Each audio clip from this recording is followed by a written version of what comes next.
সেদিন আমি চলে গেছিলাম বিপ্লবী বিমল দাশগুপ্তের এই হোটেলে। মেদিনীপুরের এই ভাই ভাই হোটেল উনি নিজে হাতে শুরু করেন 1988 সালের 15ই আগস্ট, অর্থাৎ স্বাধীনতা দিবসের দিনে। আমার বাবা বিমল কুমার দাশগুপ্ত 1931 সালে ফেরি মেরেছিলেন মেদিনীপুর কলিয়ার স্কুলে।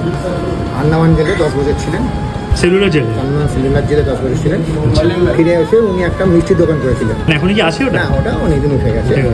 50 টাকা করবে। আমাদেরকে 1988 সালে এই হোটেলটা করে দেন আমাকে।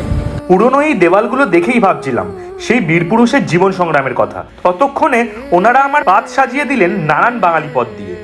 শুক্তো দিয়ে খাওয়া শুরু করেছিলাম। সিম্পল এবং টেস্টি ছিল সব কটা খাবার। তবে স্পেশালি আমার মন জিতে নিয়েছিল এখানকার পোস্তের বড়া এবং শোল মাছের টক। কখনো এখানে গেলে এই দুটো আইটেম টেস্ট করে আমাকে জানিও তোমাদের কেমন লেগেছে। এরকমই আরো অজানা খাবার প্রতিষ্ঠানের সন্ধান পেতে আমাকে ইউটিউবে সাবস্ক্রাইব করতে বলো।